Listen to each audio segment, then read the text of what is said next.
And we are live. Good evening, folks. Mobile Geezer here with Will. Say hi, Will. What's going on, everybody? And tonight we're on my channel. Mike will be in, we assume pretty soon, but he had some family stuff to take care of with his son. So Will and I will press on, and Mike will be joining us shortly. Right now we have Nigel. He was number one in the room, and 6 came in second. And we've got Carol in the room and Eleanor in the room so far. So how was your week, sir? It's been busy. I'll be glad when it's over because I'm not working this weekend. Yeah. Hopefully nobody calls me.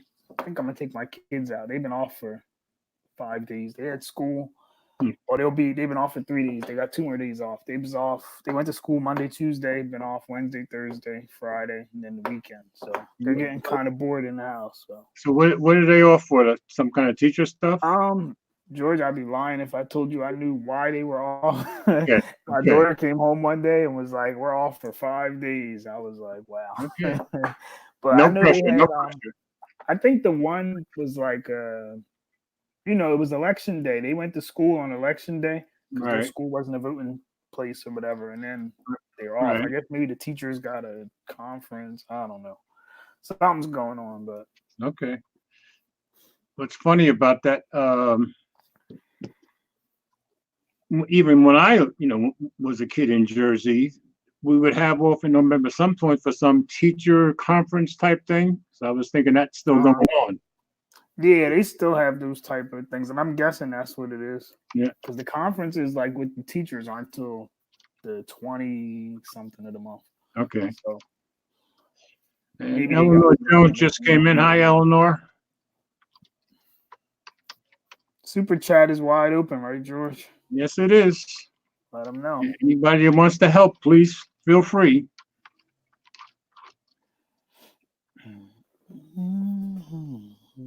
Feel free. I heard that. Yeah. Yeah. That was the phone. All right. So shall we press on with our stories? Yeah. Let's get it going. Or do you want to talk about? I'm just sitting here, George. I discovered something. Let's see what's going on in here. I never did this one before. Tell us what you're discovering. You about to see it. Let me see. Let's see how it does it. All right. You see it, George? In the chat? There you go. I never did that before. You got stickers now. Did you know that? Oh, I saw a note, but I haven't. Okay. You got super chat stickers, I guess. Oh, okay. When you go to super chat, it shows you some stickers. Thank you, sir. And a whole bunch of different stickers, Google style. Then they got smiley faces. They all got prices on them.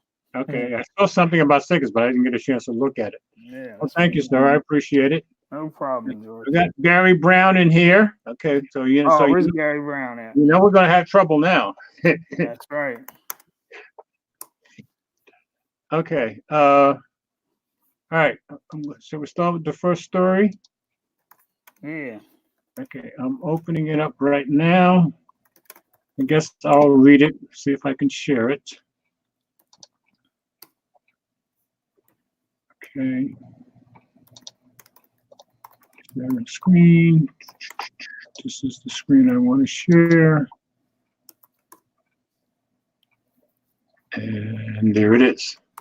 Okay, so the big news of the week, T-Mobile Sprint merger. So I thought I'd start with that tonight and try to catch everybody up on what's happening with that. So this one came from NPR. FCC clears T-Mobile Sprint merger deal.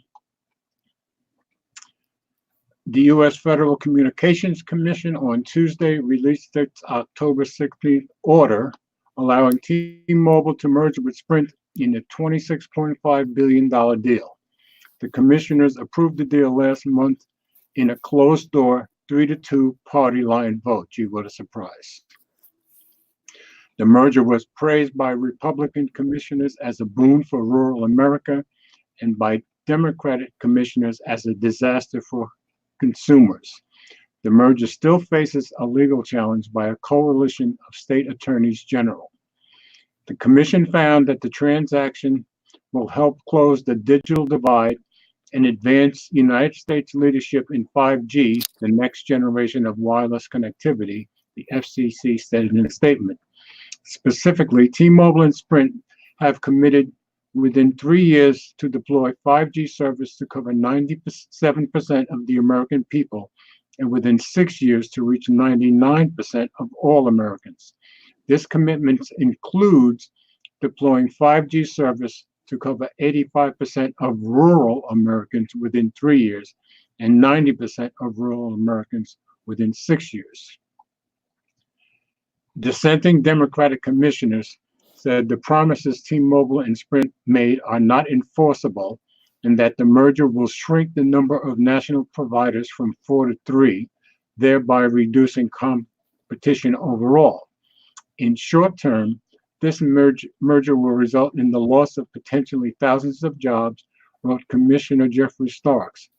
In the long term, it will establish a market of 3 giant wireless carriers with every incentive to divide up the market, increase prices, and compete only for the most lucrative customers. In the state's lawsuit led by New York and California state generals, so the attorneys general argued that the merger will reduce competition and lead to increased costs for consumers.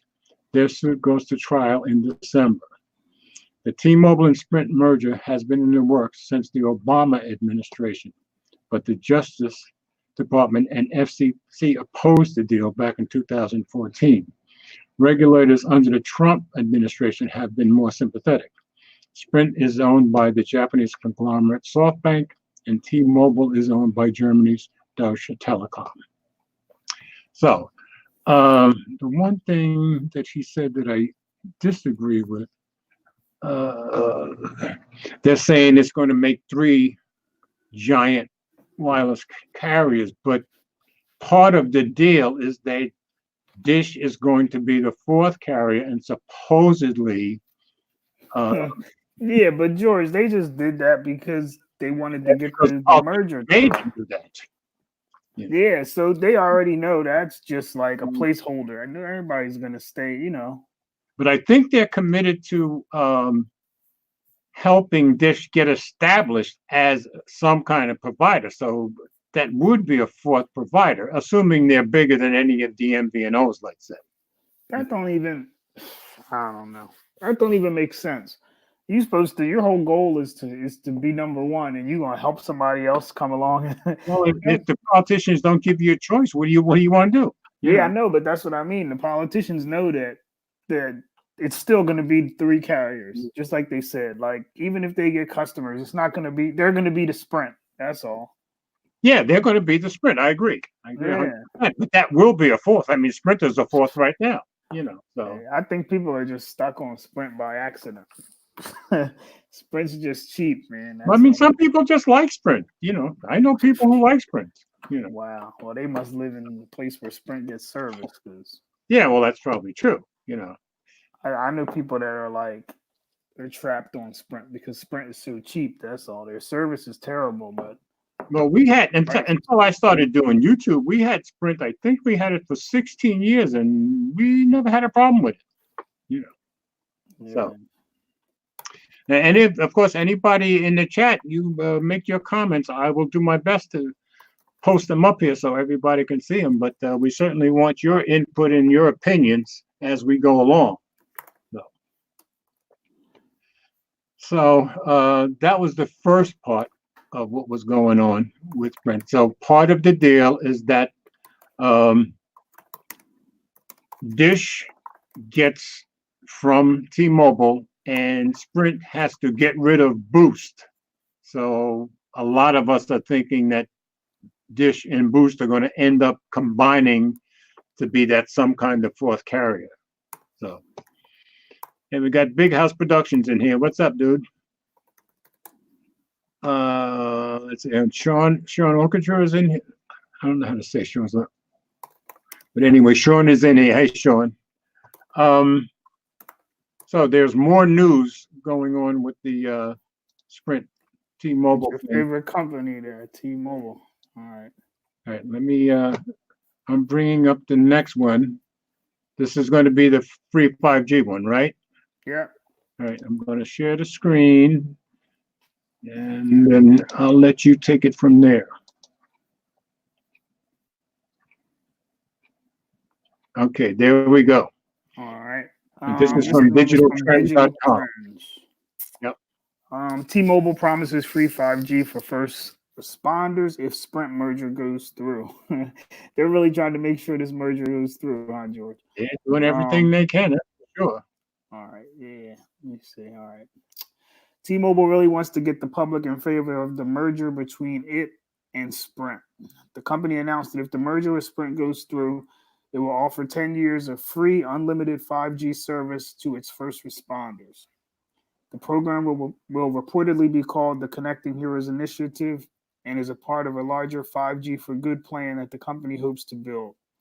Through the program, state and local public first responders can sign up to receive coverage. Those agencies can actually sign up right now and will get the coverage if the merger closes in the next year. First responders are under more pressure than ever before. With the 5G network, I guess they call it new T-Mobile. I don't know why they that's what they the. Yeah, but where's the? They should have the in there. That's what I keep thinking too. I agree. With the 5G network, new T-Mobile will create. We can do our part to help say thanks, said T-Mobile CEO John Legere, according to a report from The Verge. We're talking about connecting every public and nonprofit, state and local police, fire, and EMS agency, and every one of their first responders with unlimited talk, text, and smartphone data with the highest network priority.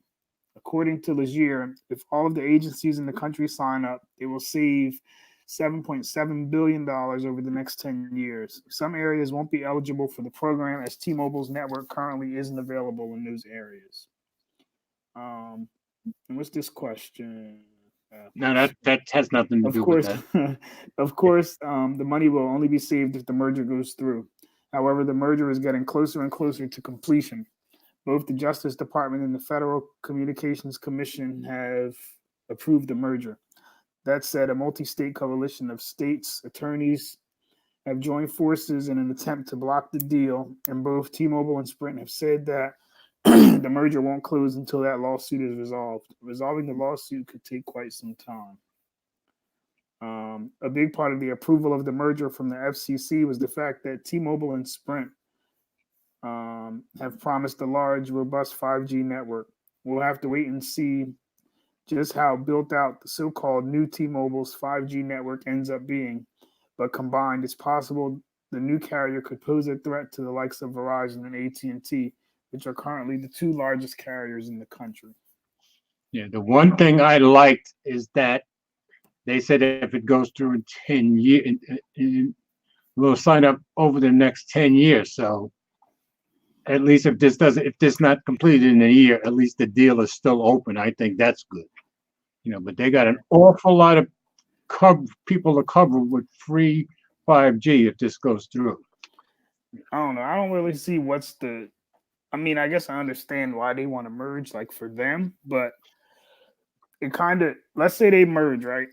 And T-Mobile takes over. They'll have probably a better chance of taking over, overtaking AT&T than Verizon right away. I read one of the reports I read this week said that once it goes through, they'll be number 2 to Verizon, so they'll jump over AT&T, I guess. So, let's say they take over. We're right back in the same situation. You know what I mean? It seems kind of like that. That's true.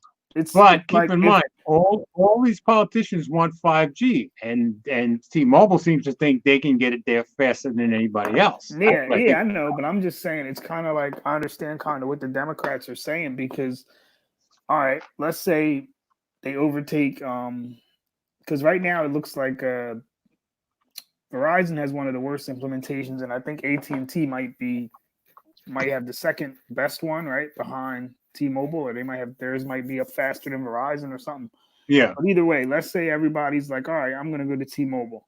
Right. Now, there's still going to be another company that's going to be left like Sprint was. You know what I mean? It won't happen right away, but eventually. So we're going to be in the same situation. eventually going to that come down to being two big companies that's going to run everything. So it's, yeah, George, you got a compliment on your background. they don't want the United States falling behind in 5G, Yeah. which they will, especially since who is the number one provider of 5G in the world? Huawei. George, you got a compliment on your background. Oh, thanks, Big House. Appreciate that. Try to give everybody something at least nicely visual to look at. I'm sorry, am I boring you? Nah. Nah. You overnight workers kill me. I like your background too. Okay, thank you.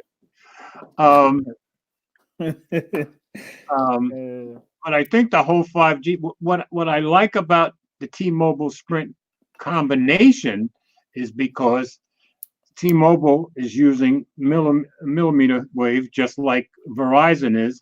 Millimeter wave is by far the fastest 5G, but if you walk in front of it, it's probably going to cut off. Trees can stop it, poles can stop it, walking around a corner can stop it, where Sprint is using the mid-range 5G, which is a little slower, but it covers a big area and it can go through buildings much better than the millimeter wave. So I think combining the two is going to be what puts them over the top. Yeah. Well, I don't know, George. I told you I'm waiting to see, because I was hoping with that big announcement they had that they were gonna convince me to give them a shot. But but we're all going to be skeptical. You know that. Well, no, I'm just saying, even with the prices, like, for one line, they're just as high as everybody else. So when they add 5G, it's going to be even higher. It's going to be even higher. We're all going to go up, but still, I mean, Verizon is still the one who's always charges the most for everything. AT&T is right behind them. So what I think, but that's the thing. I don't really think T-Mobile's not looking that much better lately. You know what I mean? Like their prices aren't. They're right there with them, because they're like, well, they're charging that. We can charge the same thing. Yeah, but keep in mind, how did T-Mobile get so big in the last 5 years? Because of undercutting Verizon and AT&T. I think, but George, look, see, they undercutted them and got to where they wanted to get to, and now they're about to merge with Sprint, and now they don't have to undercut no more. I agree, but I think for publicity purposes, they've got to continue that to some degree. I think. I could be wrong. I seen that 5G. What was that? A 5G plan they were offering with like 2 gigs of data. It was like $15. You know how quick you'll run through 2 gigs of data? Yeah, I saw that too, and I'm like, 2 gig, man. So, yeah, that's like you download. You know that. If I want 10 gig, which is somewhat reasonable, I guess, for most people, how much is that going to cost? Yeah. But Verizon wants a ton of money for 5G, and the 5G phones are going to cost you more. I wonder. I don't know what Verizon is charging for 5G. I had seen it months ago, and it was pretty high. They're all high, Yeah. So you and I will stay on 4G while the rest of the country goes 5G. Yeah. I mean, I'm not in no rush to buy. Like I told you before we went on, I'm not buying no phone just for 5G. And neither am I. But like I was saying, there's a number of articles that have come out that say in the next few months, some of the budget phones will have 5G. I think one of them already does. I can't remember who it is though. So hopefully by January, February, if you want a 5G phone, you can probably get one a lot cheaper than Samsung and OnePlus, and Apple will give you one for when Apple gets around to it. That is. So my guess is Xiaomi, Oppo, the traditional budget phones that make pretty good phones, they're going to be the ones that come up with 5G that's somewhat affordable. Keeping in mind, you're still going to have to buy that phone in the plan. Yeah, so they said 2 gigabytes of data with 5G, you'll end up losing it in seconds. I agree 100%. As soon as you try to download something. He's saying OnePlus McGarren. Big House is agreeing with you and I. I'm not rushing into 5G until maybe this time next year. Now, if any of you remember on our Friday night broadcast, I said at the beginning of the year a number of times, I don't think anybody should even look for any kind of 5G phone until next year, because it's just not going to be widely enough available to make it worth anybody's while, especially when you're spending that extra money per month and extra money for a phone. Yeah. So I don't think it makes sense yet. Well, Verizon looks like their cheapest unlimited plan, I think, starts at, I think it's $80. Okay. For 5G. Well, that's just unlimited. I'm trying to find. Okay, the new. Let's see, the new 10 5G. I'm just trying to see what happens if I built the thing and how much they charge. Yeah, I agree with you, Jose. Agree with you 100%. You know. One of the nice things I like about some of the updates that StreamYard has done here is in the comments, I can see whether the comments came from YouTube or Facebook. So that's pretty cool. Ah, okay. Oh, okay. Here, George, I found it right here. All right. So give us the report. It says, let me see. If I go down, let's say I'm just doing one line. One line for Start Unlimited, $70 a month. Okay. 5G access for an additional $10 a month. But now we're talking $80 a month. Okay. Yeah, it looks like they're charging $10 a month, but it doesn't tell you. Okay, here we go. Let me. What happened? Come on. It said unlimited. Let me see. It was like unlimited 4G. I'm trying to see what they're. I'm agreeing with what Big House just said here too. Unlimited 5G ultra wideband data, unlimited 4K. 4G is doesn't really tell you. What I would think, if you're going to get any kind of decent price, it's going to have to be with multiple lines, wouldn't you think? Yeah, you probably got to get a family plan, but it doesn't even tell you. Oh, okay, it just says unlimited 5G, so I guess you get unlimited. I would for $10 a month. Right. Service available in select locations and requires a 5G capable device. Uploads are initially over 4G, but will not count towards your 4G LTE premium data allowance. A $10 monthly value, a $10 monthly charge, and credit will appear on your bill. So I guess for now, they're charging you $10 extra to get it. If you want it, because they all have the same thing, like all the plans, even their Get More Unlimited is the same. The same cost. Right. For now, but still, imagine. So if you wanted to get the top plan with Verizon, it'll be $90 plus tax. Right. And if you don't have a phone, you know what I mean. If you don't already own your phone, you're gonna be paying. I think the Note was $36 a month, so that's like probably $140 a month. Exactly. Yeah. Now I gotta believe that AT&T and T-Mobile and Sprint, well, especially AT&T, T-Mobile, are going to be looking at that price Verizon's charging and are going to go under it. I'm thinking, because normally they're a little cheaper than Verizon, right? Yeah. Verizon, I think, is usually the highest, and then AT&T just throws in all kinds of little charges here and there. Yep. Yeah. So I've got an old co-worker of mine that's watching on Facebook, and I was surprised. I'm very happy. Yeah, you got it. That was your plan. Yep, exactly. Okay, do we want to go on to the next story? I hope Mike gets here soon. Yeah. All right. Next one is okay. And I'm bringing it up now because I have so many windows open. My computer is not fast. Okay. Yeah. This is from The Verge.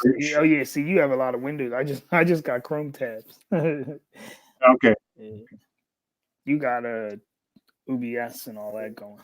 I've got OBS running. I've got a window with the stories up, and I've got the window with StreamYard up. Okay, so this story is from The Verge, and T-Mobile claims it will give free internet to 10 million homes if Sprint merger goes through. So they're doing everything they can to sweeten this deal up. Yeah, they are. They're trying to butter up the teacher. Make sure they get this. On Thursday, well, us being the teacher and, well, the politicians, I guess, really. Yeah. On Thursday, T-Mobile CEO John Legere announced that if his company's merger with Sprint closes, the new T-Mobile will roll out a program to help provide children across the country with greater access to the internet and close the homework gap. Shows you what I know. I didn't even know there was a homework gap. Oh, well, T-Mobile, they're talking about like for the people who can't afford internet. You know right? what I mean? They Yeah, have a hard I time doing the understand that. I homework just stuff. never heard the phrase the homework gap before. Oh yeah. But I'm old. T-Mobile is calling it Project 10 Million and aims to provide 10 million households with free access to the internet. It's a $10 billion commitment from the proposed new T-Mobile that will take place over the next 5 years. The company has also vowed to invest another 700 million to put hardware, hotspots, and reduced cost devices in 10 million households to help deliver access. Yeah, I kind of agree with you. This is a lot of promising going on Yeah, here. they're really trying hard to push this They have deal, to have a man. computer system to keep track of everything they're promising. Yeah. Okay. Eligible families will receive up to 100 gigabytes of free internet access each year, one free Wi-Fi enabled hotspot, and the option to purchase select Wi-Fi enabled devices at the company's cost. No, that's not bad, I guess. T-Mobile says it will work with local community organizations to determine eligibility, and believe me, that could be where they get you, and build an enrollment process for Project 10 Million. You show us where they are, and we'll jointly figure out a way to get this in their hands, said Legere. But some details are already known. According to T-Mobile President and CEO Mike Sievert, the 10 million devices will be distributed across states based on population. We're going to allocate them based on some simple principles. Therefore, families with children that are school age, families that don't meet a certain income threshold, who are underconnected, he said in a media call this morning. The plan is part of T-Mobile's latest bid to sway a group of attorneys general into dropping a lawsuit to block its merger deal. The company is calling it 5G for Good, and it's launching these blatant goodwill initiatives to convince state attorneys general that the proposed merger is in the best interest of consumers and not anti-competitive. The lawsuits from the attorneys general is set for trial next month, and T-Mobile has previously vowed not to close its deal with Sprint until the matter is resolved. The merger has already received approval from the Justice Department and the Federal Communications Commission, so the states are the only group standing in the way of a deal.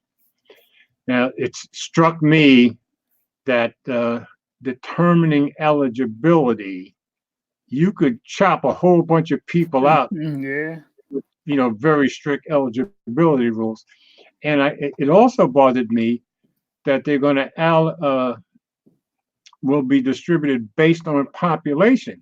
So that means places like New York and California are going to get a lot. But what about people in Nebraska and Iowa and Montana? They're not going to seem to get much if you're going to base it on right? Yeah. So I don't know. That one seems like some people are going to be left out. That's my impression. But I mean, they are making a heck of a lot of promises here. So you see any? You think they're going to be able to back that one up? I don't think so. Like I told you, I think it's just a lot of promises, and I don't really think they'll probably just tap dance around it and talk, and people will start forgetting. Yeah. No, for anybody who's interested, I wrote an article about this yesterday, about the entire thing, a short article on mobilegeezer.wordpress.com. If you go there, it's the first article at the top. Okay, so that's that one. I'm reading the comments to the article. Just trying to see what the people who read the article said. I see Mike is in here. I wish he'd come in here, I seen somebody said it's 275 megabytes per day translates to roughly 8.2 gigs a month. Okay. So I guess that's what they're offering. I mean, Yeah, it is better than nothing.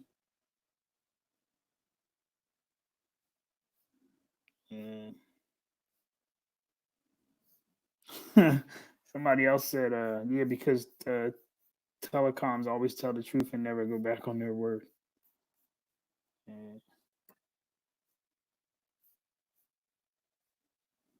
George, what happened?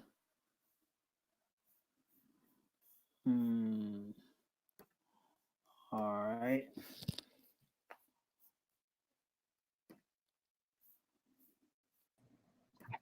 Okay, I just knocked myself out. Yeah, what happened? I clicked something and boom, I was gone. Anyway, I was trying to go I up. was like, where's George? Yeah, I was trying to go up and read some of the previous comments. His big house is saying he doesn't see it happening at all fluff, and he very well may be right. I'm hoping that they keep some of these promises, especially for the first responders. But, I think that might be the only one that they keep, but I think what they're trying to do is different. I know usually when there's like a fire, I know AT&T was just in the news the other day because they always give they give them like no overage and free whatever for until the fire is well, what do you resolved. mean? What do you mean no overage? Because I think some people on AT&T plans, I guess, still have overage. I Okay. can't believe it either, but I guess they, because they always put it in the news like AT&T is offering free for the firefighters and all this. So I think they're going to keep the first responder one because that'll, Yeah. we have competition. Everybody does something like that at some point. So yeah, I think they'll keep that one because even I think they put out their first responder discount, and I think AT&T went and like did almost the same thing like the following well, week. that's good. So That's good. Yeah, I mean, if it puts pressure on them for stuff like that, I'm all for it. Yeah. And is T-Mobile the only one that gives military people a discount, or do they all do that? Because I see their commercials on TV about it all the time. I'm not sure. I'll Google Okay. it while we're To me, anytime you can give a military discount, I'm all for that too, even though I've never been in the military. I know my butt is sitting here safe because of them. Yeah. Okay. Mike said he was going to be in 10 minutes a little while ago. So he should be. So should we try to wait for him for the next story? What we can do meanwhile, let's talk about you and the Pixel 4. Yes, and now you've had it how long? 2 weeks. 2 weeks. So any 25%, George. AT&T gives 25%. Okay. It says AT&T offers a military and veterans discount of 25% off of the unlimited and more plan. So I don't know if they have to have. So my guess is they all will do it then. That's good. I think that's wonderful. All right, so let's talk about you and the Pixel. You got any update for us? Nothing really. It's good. It's a Pixel, man. It's a Pixel. It's good. I know they about to discount it, but I'm all right spending an extra $200. I don't care. Okay. It's good. My battery life has been. Oh God. Oh, check time. One of my favorite YouTube. You see. I'm just reading the thing. My battery life has been. That too. And let me address him. As far as I know, Old Tech Time, I think he switched jobs and he decided to just take a lot of time off. Not saying he won't be back, but I know he hasn't posted anything on YouTube in a very long time. So, and I think family's a priority. His kids are small. So I think it's just a time thing with him, but I wouldn't totally count him out. And I very much like the very next comment, of course. But yeah, I mean, my battery life's been good. I've been getting sometimes I get 17, 18 hours off the charge, about 5-6 hours screen on time. No, that's good. For a Pixel, that's amazing. I don't know. I guess I don't know if I just don't use it as heavy. I don't know. I mean, I always got about that. The cameras have been good. Right. No problems. I mean, the screen could be brighter outside, but right. But you do a lot of streaming at night on the job, don't you? I thought. Yeah, I stream a lot of YouTube music and podcasts. Okay, so you're getting really good battery life then on that thing. Yeah, but I mean, I guess it's good. I mean, it works for me. If I can get through my 8 hours at work, I usually take my phone off the charger about 9:30, 10 o'clock. Okay. It'll go all night, come home. Usually I'll go back on the charger 6. So I do pretty good. Okay, good. Oh, what's his name? He said it's Gary Brown said it's average. I mean, for me, it's it isn't the iPhone 11 Pro Max. It ain't No, crazy. yeah. Like you can kill it. That's the thing. If you really use your phone, you'll kill it. Like if I go out somewhere, I'd still, what do they call it? Battery anxiety. Like I'd be nervous because if I went to Disneyland or whatever, the phone wouldn't make it through a day in the park, I don't think. Right. I'd have to really baby it. Okay. And Gary, we know, is a lover. So if he says it's average, I got to believe him, Yeah. Yeah, but I mean, it's good. The camera's good. You haven't been posting many pictures as far as I know. I posted on Instagram. You got to go on Instagram. I posted a couple over there. Okay. I know Jay Will posted the OnePlus 7T versus the Pixel 4, and the people were not happy. Yeah, I haven't watched that yet. Hey, I guess didn't watch the video. I just saw the Twitter. I just saw Twitter. Okay, star of the show is here. Oh, whoa! Stop! Let me just say this: Super Chat is wide open, folks, for this guy right over here. Okay, that's the star of the show. Here we go. Anybody wants to help old folks, just go ahead and contribute. Mm-hmm. Welcome, hello, hi, how you doing? Thank you for everybody's patience. Sorry. Yeah. Eleanor is backing up the same thing because of both son-in-law and stepdaughter were in Air Force. Okay. All right. She would know. Okay. Yeah. So hi everybody. Sorry for I'm late. I went out to help my son look at a house, and didn't while we're there, didn't the realtor get the call saying somebody put the bid on that house? Okay. So basically, you're saying, "Homie, don't play that." Yeah. So, but I was there. I heard the drum roll. But he's got his mind set in the right direction. You know what I mean? How was it though, Mike? It's a nice house. Okay. And then really nice. And my other question: don't give up. That person, their bid might fall through. Yeah. Well, he threw in another bid too. Thank you, Big House. Appreciate it. Okay. The ARP fund. I have no shame. I'm old and I'll use it. Thank you, sir. Whoa, you see Gary's battery life, George? You see that? That's what I need. Let's see what Gary's getting. Oh, wait. They're moving too fast for me. Okay.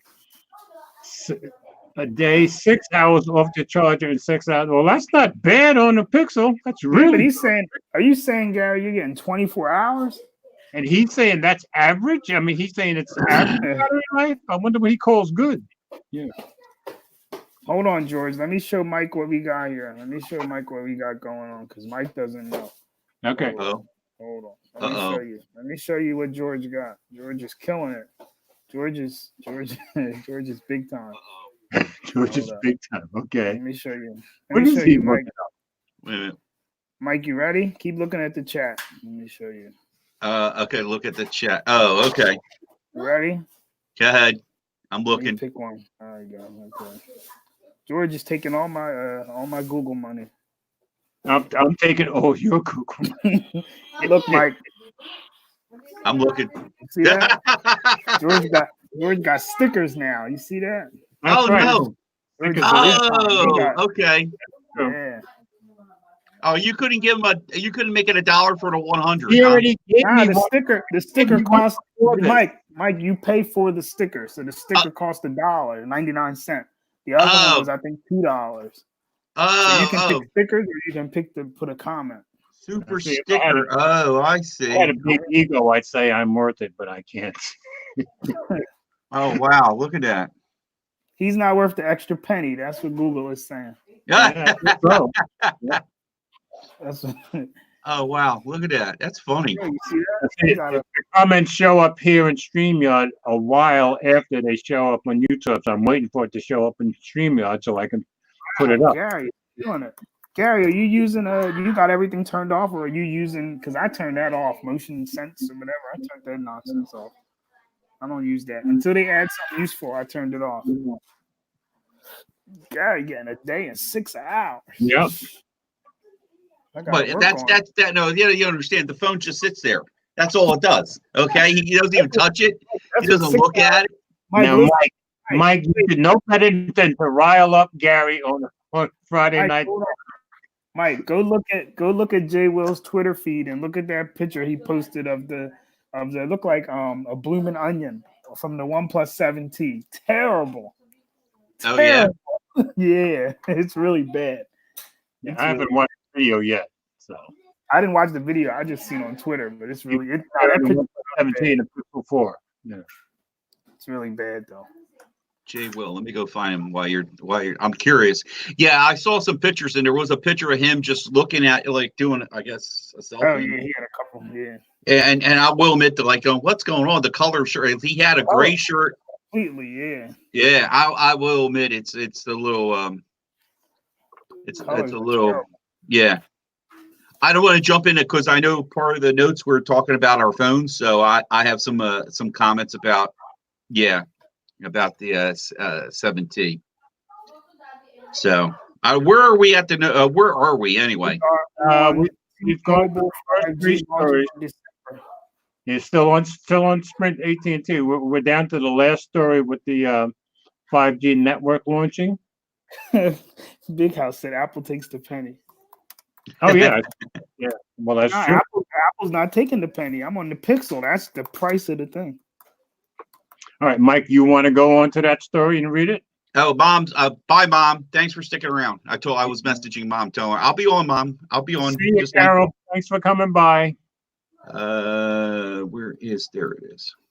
Mike, she posted some nice pictures on Facebook. As soon as I seen it, I said, "Wow, that's the OG." I was like, "That's the Pixel." I asked her. I said, "You still using the Pixel? The color?" Oh yeah, I still do. Yeah. Yeah, mom's still rocking the 32 gig original Pixel to this day. Yep. Cool. Yep. Mike, you got let me. What story was it again? I'm sorry. The T-Mobile 5G launching December 6th. Oh, okay. You got it? Yes, I have it. Are you sharing or am I? I'm sharing. Okay. Okay, this is on and you can start whenever you want. I'm sorry, you ready to go? All right. Okay. 5G for all. T-Mobile's 5G network is launching on December 6th for 200 million people. Download speeds of 450 megabytes will be available by 2024. Let's see here. What you need to know: T-Mobile hosted its first Un-carrier event November 7th for the new T-Mobile. 200. Yeah, the new 200 million people will have access to T-Mobile's 5G network on December 6th. The new T-Mobile will offer 14 times more coverage thanks to the Sprint merger. Now, before I start, did the merger go through or what? Is it a done deal? No. The merger has been approved, but T-Mobile and Sprint both promised that they wouldn't finalize the deal until the Attorney General's suit is settled. And that's what I thought I read. Now the trial is next month, but when you start with appeals, Lord knows how long that's going to last. Right. And I mean, just that last comment, the new T-Mobile will offer 14 times more coverage thanks to Sprint's merger. So, in other words, a lot of things are still hanging in the balance here. Yeah, but the only thing holding up finalization of the deal is that Attorney General lawsuit. Yeah. And I think at this point there are 10 state attorneys general in on the lawsuit, by New York and California.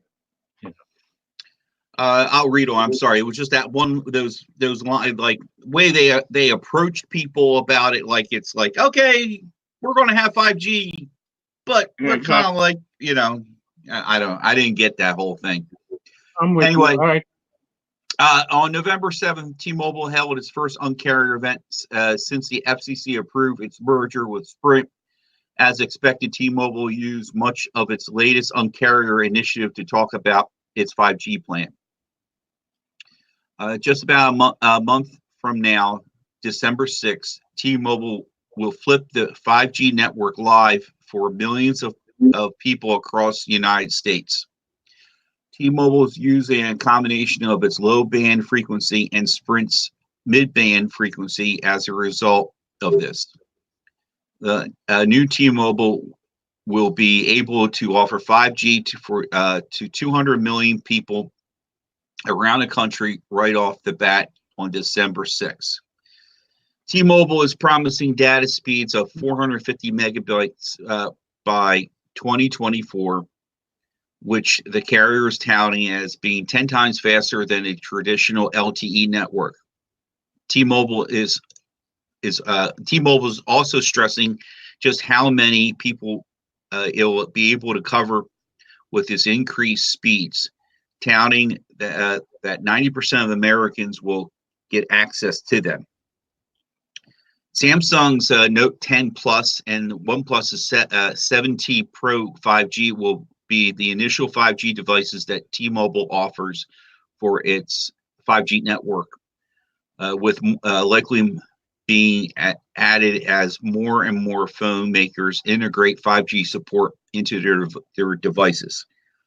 T-Mobile is also pushing that it offer 5G coverage map, so customers can see exactly where connectivity is offered compared to carriers like AT&T and Verizon that have scattered access in certain cities and specific parts of sporting arenas. And I think the smartest thing in that article is the coverage map, because so far everybody that got 5G in, was it Providence, in Chicago, and in Dallas, yeah, it's here for a block or two and there for a block or two, and now it's in certain stadiums in a certain section of the stadium, but not other sections of the stadium. So I think the coverage map is a smart idea. Well, and also it proves that these two carriers, T-Mobile and Sprint, obviously figured out how to get 5G to work properly. Well, that's what I was telling to Will before. I think where they have a leg up on everybody else is that they're using the millimeter, the low band, and so is Verizon, and so is AT&T. But Sprint has the mid-range, which is a little slower, but it covers a lot more and penetrates a lot more. Combine the two, I think they're going to beat everybody. That's my guess. Yeah, they both figured it out. I saw a while back with Juan Bagnell. He did a piece on Sprint's 5G with the LG phone. And what do you say about it? Oh, it worked. Plain and simple, it worked. And it works for blocks at a time, right? Like all the others. Right, exactly. And with all the others, you walk in front of it, you cut the 4G. You go around the corner, you cut the 4G. You know, a truck drives between you and the signal, you cut the 4G. You know, that's why I think mid-range is better. So I mean, I just wish, I don't know. In the notes, did you guys see I put in a note? Did I put in? Talking about the Boost and Dish. Yeah, we did talk about that. Now, of course, the only reason that the FCC approved the deal finally is because Dish is supposedly going to be starting the fourth carrier, and Sprint has to get rid of Boost as part of the deal. Oh, so that is still going through, in other words. It's still part of the deal. Yeah, if it wasn't for that, they weren't going to approve the deal. And is Dish buying them? Is that still confirmed? And I think they're basically giving Dish a whole bunch of stuff and a whole bunch of spectrum to go along with it. Right. Now, how Boost is going to be there, I'm guessing that Boost, and a lot of people are guessing that Boost and Dish are going to be part of whatever this new carrier is. And Will made the point before. It's basically going to make them the fourth carrier, and they're going to end up being like Sprint. And that's probably true, you know. I go with more like if it's Dish. See, this gives Dish an opportunity to go against, which is basically AT&T. I mean, AT&T is eventually going to just wind down the brand of DirecTV. Right. That's where they're headed to. They already did it with the DirecTV Now. Right. That I have. They come out with these little 15 to 25 channel packages if you get their unlimited plan. Right. Last word I heard was satellite TV for DirecTV is going to eventually go away. Okay. They're already pushing the boxes, streaming boxes, and calling it DirecTV.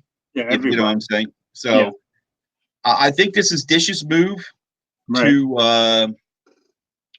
to get into that part of the okay. We got a phone and we got our TV service. Right. Yeah, and if somebody knows out there, I thought I read on 2 occasions that God,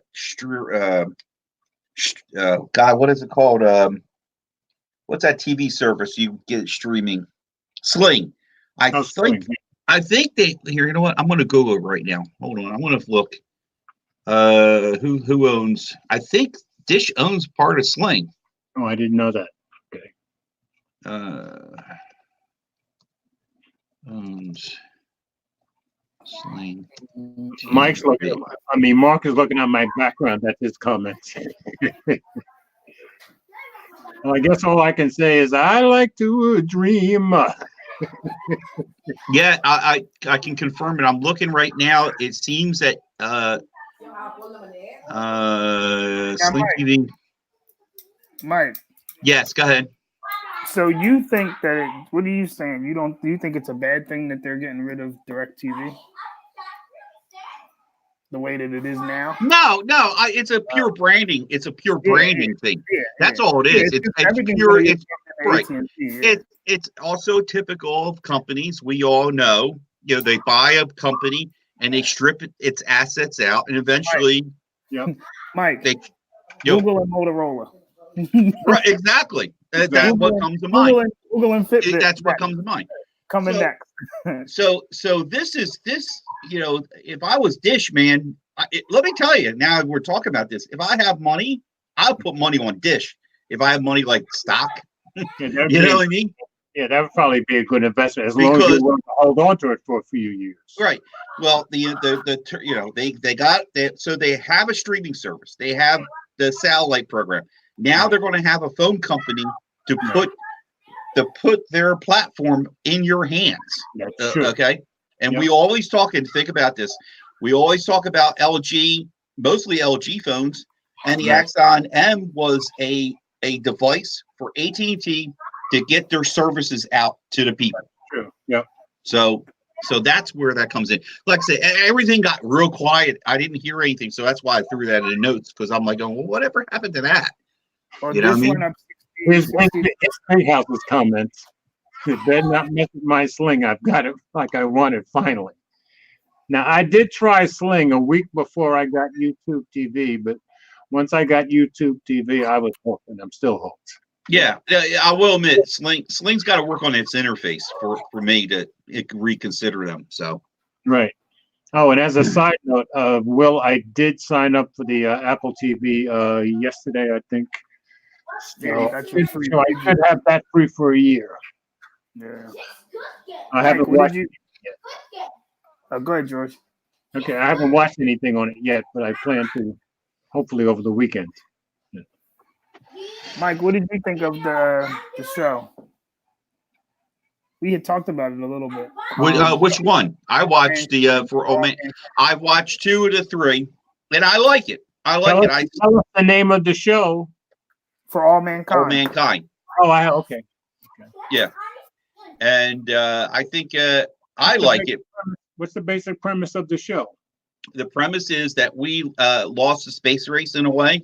Right. That the Russians got to the moon before America. Well, that's true. And then how did it play out? It basically is how it could, it's like an alternative universe. Just take it that way. Like a different perspective on it. Yeah. Okay. Yeah. So, and I think also too is a little heavy-handed because they make not saying it, but they make Nixon like a little more fanatical, because the last where I left off was the CIA was kind of chirping in people's ears saying, we got to get a moon base there. We got to get a base on the moon, and it was more like a military than versus exploring. Okay. Yeah. So So that's pretty much what went on. But I saw some comments on Twitter mention, and I kind of agree. The acting is okay. It's the story that keeps me there. Okay. You know what I mean? Yeah. So I saw the. what's I that? thought that the one show. I thought that morning show was going to be like a comedy. I didn't No. know it was going to be so serious. No, I'm That telling show you. Look. show is crazy. Let me just share. Let me just tell everybody how I see the. Flipping out, breaking the TV. I was like, Yeah. what? But wait a minute. The morning show is all about the tonight. The morning, the TV today. Yeah, the morning shows, It is the with Matt Lauer. Remember the whole thing with Matt Lauer? I'm telling you, they said here's the script. We just gave you a show. You know what I mean? And he just got put in more stuff the other day. I guess that's season 2. He's in more trouble now. More stuff came out like last week or something. Yeah. Okay. All right. Before we go on, because we'll be changing topic. See yet? I didn't see none of that. See which one? No, I haven't seen it. I'll get around to it. So go ahead, George. What's up? Before we go on to our next topic, do you have any updates for us about your experience with the OnePlus 7T? The 7T. Georgie sent it back. No. Oh no. No, party pants. No. Yeah, Alan, we've been waiting for you, brother. The 7T is. I still love it. Okay. It's not going anywhere. It's sticking around. Okay. I find the speakers are really loud. I thought the iPhone had loud speakers. This Right. I think has a little bit louder. Okay. That lack of headphone jack is annoying. Okay. Okay. I know I have a dongle in this one here, but Right. I already shot some of my video. These are some of the points about it. I think two things is OnePlus, and I know people are going to lose their marbles over this. This 90 hertz screen, I see some difference, but I'm so used. Gimmick. You really think it's a gimmick? I think it's just his mother saying he sees some difference. So a little bit. If you're not like at an iPad Pro 120, I don't see the point to me. Like even on the Pixel, I don't know. It's not that big of a deal. Like I think OnePlus, I think it's just something else that they could put on their spec sheet to make people. Even if you look at YouTubers, half the YouTubers say they can see a difference, and half say they can't. Right, and I'm on the side. I can't see much of a difference, but I think personally, coming from the 6 to the 7T, I'm so used to how fluid and how smooth the OS is. Right. I mean, I see a difference between. I don't know if my 6 will be. I see a difference between this phone to this phone, and I'm not talking about the screen. It's just simply because how the OS is, and I want to also say this, because OnePlus like kills they turn off the animations or something. You know what I mean? Yeah, I know. There's some kind of sauce they're playing with. Take the what is that? The S9 and turn off your animations and see. You know what I mean? Oh, okay. See how much more fluid it gets? Yeah. Okay. I mean, I think, I guess, I don't know. To me, it's like that. The 90 hertz thing is just whatever. You got 90 hertz on that Pixel. Yeah, but I mean, it's not like, to me, it's if I turn it off, it's not like I'm like, oh, this phone is so slow. But then you watch guys like MKBHD, who I tend to believe, he says as soon as he switches back to a 60 hertz phone, he can see it right away. Look, I can switch back to the iPhone and I'm not like, you know what I mean? And the iPhone has long, their animations are long. It's not like, I don't know. Yeah, I think it's just we're all different and we all experience things differently. Some things are just less important. Animations. You know what I mean? To me, that's not, I don't know. So Will, do I reduce animations or do I remove? You want to reduce them. You don't want to take them all the way out. If you take them all the way out, some stuff might not act right. You can reduce them though. Some people take them down to like 0.5. It's just a click on the S9. Okay, yeah. Huh? No, I'm talking about in the developer options. Oh, I'm just waiting to settings. Oh, okay. Well, yeah. See, they added that. That's new now with the One UI. Oh, okay. I'll play with it later. I don't want to. I'll check it out later. But I mean, and one other thing I feel is, well, actually two. Now you got me on a roll here. This could this be the only phone that anybody could use or need? I think so. I think so. I think somebody could live on this phone. Yeah, based on my OnePlus 7 Pro experience, I'd have to agree with that. I mean, the size of the phone's nicer a little bit than the 6. The screen is much. I think the screen is improved. I like the fingerprint scanner versus it being on the back. Funny you mention that. At times I'll go and still do this. Okay, but do you like using the end screen? But no, because I don't use the end screens at all, literally at all, because all I do is this. Boom. You use the face unlock. Okay. The face unlock is because a lot of YouTubers have said the OnePlus in-screen fingerprint is the best one out there. Mm-hmm. Yeah, so in my video, I'm still not done with making the video, but I say this about the OnePlus. Who's the OnePlus really for? That's where I'm still got to tweak on that part of the video. I kind of come down on Rishi's side. It's for anybody who wants a smooth, fast experience all the time. That's what I would say. Yes, but that particular person's already is somewhat technologically a little bit into this stuff that they know they're going to look for that. Not, or if they came from a phone that wasn't as smooth and certainly couldn't be as fast, even an average user might notice the difference right away and like it.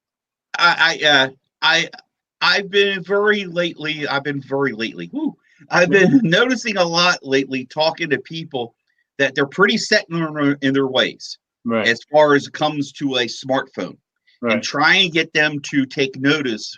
And that's where I'm saying is try and get a OnePlus to stick out from the crowd. Right. Is going to be the hard thing for them to do. You mentioned what you mentioned what Rishi said, and it's true. It's true. But let's talk about get the word out on this phone and let people know that there is a difference. There's another choice other than Samsung and Apple. But Mike, that's what happens. OnePlus is like, to me, that phone is like for, now he doesn't like it, but somebody like Munchie, you know what I mean? Because I know, but he's super technical. No, but I mean he doesn't. Yeah, but I mean it's kind of like, it reminds me of like a Nexus phone. Not that it's, because they make it for you to like put ROMs on it. You know what I mean? And to change the skin. But to me, their price point now is to the point where I don't think the average person is going to buy that over an S10e or an iPhone 11, because they're right up there in the same price. Yeah, in the same category. That's you're not getting the name. The camera's not as good. Even the updates, like, you know what I mean? Like, pretty good though. I mean, no, they'll do it, but it's not. I don't know. It's not as consistent. Like, you don't have, like, like, what was that? I just saw like the OnePlus 5. I think it was. It's still waiting on getting 10 maybe or whatever. Yeah, you know what I mean? Like, and listen. It seems like it's a long time away, but the OnePlus 5T or whatever hasn't been out that long, because they release phones so fast. Yeah, but the OnePlus, you know what I mean? They dropped 2 phones a year. I don't know. I'd say no. Wait a minute. I think. Well, first off, the 5 is due. They dropped 2 phones a year. So right, but I think the 5 is due for an upgrade. A year and a half ago. And I heard that didn't the 3 get an upgrade too? An OS update? I'm not sure. I don't know. Well, I think it did. I think the 3T at least got an upgrade. I think that's going to be their problem, is to get people to want to buy that phone. Like you said, they don't really have nothing to make them stand out. Telling somebody, yeah, this phone has a 90 hertz display, they're going to be like, so? You know what I mean? Yeah, it's not because it's not if the phone that you had, let's say, even you can go back to the S8. If your S8 was like so slow that it killed you, you would be like, I want a faster display. But before, nobody even told you what the display speed was. So it's not like they're going to be like, yeah, this phone is 60 hertz and this one's 90. You're not going to be like, oh, I have to have that. And that's OnePlus is their whole thing is specs. Like that's their whole argument is we have 12 gigs of RAM. So if you put that side by side with let's say a S10 or S10 Plus, the S10 has 8 and that has 12. The average person isn't sitting there opening apps side by side, seeing which one opens faster. So they're not gonna, you know what I mean? George, see Big House's comment. Yes, the 3T did get an update. Yeah, okay. But I think I understand. That's like you said, that's going to be their problem because their price keeps going up. If they stayed where they were, and I mean, I guess they couldn't. Wait a minute. But Listen. If they stayed, Mike, listen. Where can you find a phone? Mike, where can you get a phone for $599 that has this power? Mike, tell me you can get a phone here in the United States. Mike, listen, Mike, for $599. Mike, hold on. You can't even get a Pixel for that price. Mike, go on. Mike, you can get a Pixel. You can get a Pixel 3 4A for what is it? $399. Come on now. The camera, Mike. I love the name. Mike, George, don't even read it. George, don't read it. Stop. Just stop. Just stop. It might need a blue hammer. Where's the blue hammer? Listen, just Jesus. Mike, you can get a Pixel. What is that? A 3A for $399. And to your point, I want to acknowledge that. Let me tell you. No. Listen here. This Pixel Samsung. You gotta let him talk sometimes. Listen here. I want to tell you somebody that been trying for a month now. That same person who's still paying for an S7 to this minute is eventually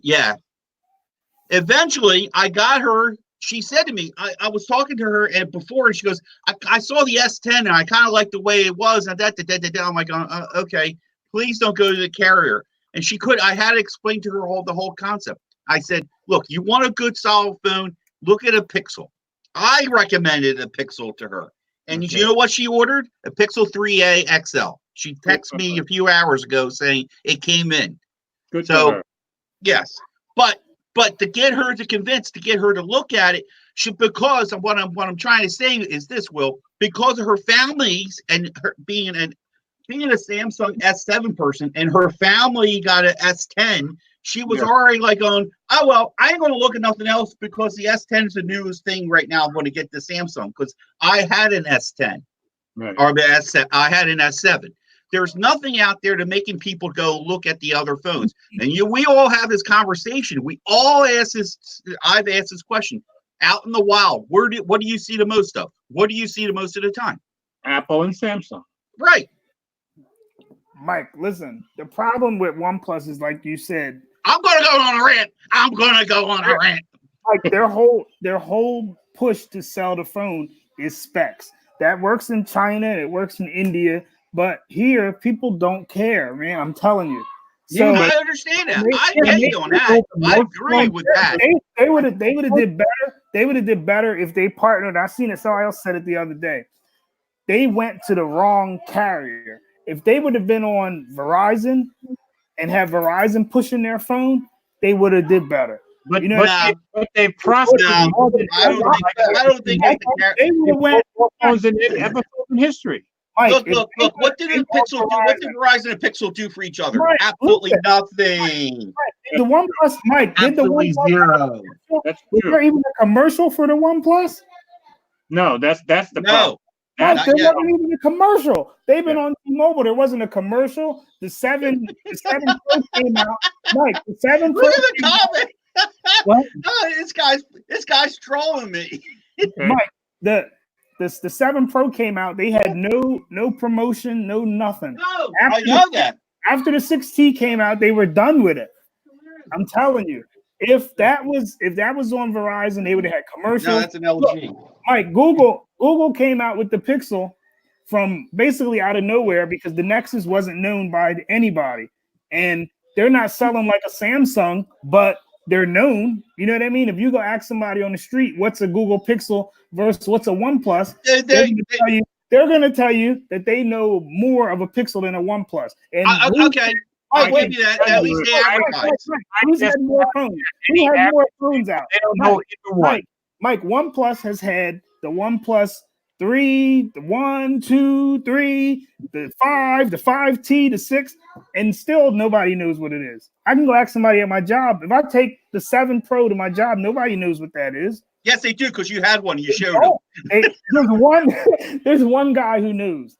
There's one guy. OnePlus's whole thing is specs, and for the specs that they're pushing, and with them raising the price, they can't put out a. Saying they're raising the price. They ain't raising the price. Mike, $599, you can't get a better phone right now. Mike, that's because you got the 7T. If you got the one that was out 4 months ago, you would have paid almost $700, right? $669 for the minimum. So they're raising the price. They're up there with that's almost $699. Look at the size. Look at the size. Look at the phone alone. Mike, that's almost an iPhone 11. So what would you buy? And look at the camera on the 7 is terrible. That me will be buying the OnePlus. Terrible at all. And the average schmo is going to buy the 11. About the size. No. The iPhone 11 here. I have the OnePlus 7 Pro here. When I'm going to watch something on the phone, which one do I pick up? Always the OnePlus 7 Pro. Mm-hmm. Because but George, you have 1,000 phones. You're not my point. I had those phones, and the one I is the one, not the 11. George, you're not a regular buyer of a phone. Anybody would prefer watching video over an iPhone. I guarantee it. George, nobody cares about that notch, man. Nobody does. I'm not talking about the notch. I'm talking about the size of the screen. George, the size of the OnePlus. George, the OnePlus 7 Pro is too heavy. It's top heavy. It's heavy. I'll give you that. The notch and the angled screen and all that is something that most people don't even like it. Most people, if they're going to watch video and you say you want to watch it on this or this, they're going to pick the OnePlus 7 Pro. George, when you buy your phone, what do you buy it for? To watch videos or to text message and talk on the phone? When I buy a phone, I buy it for the cameras mainly. Yeah. Well, you really wouldn't buy the OnePlus if you put it next to a iPhone 11. That's true. Or Galaxy S10e. But if I'm going to be watching videos, I think the OnePlus Pro and 7T are the best phones there are to watch videos on. It's just too high for that camera.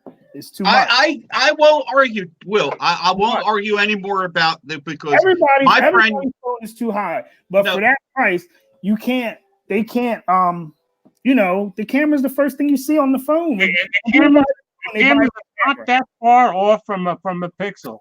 The iPhone 11 camera is still better than the Pixel, even the new. George, it's bad, George, that OnePlus is bad compared to the Pixel. It's far off. No, it's not. It's not. It is, no, George. It's not. And I'm not the only one who said that. George, you got to look at the colors. The colors on the OnePlus are terrible. No, they're not.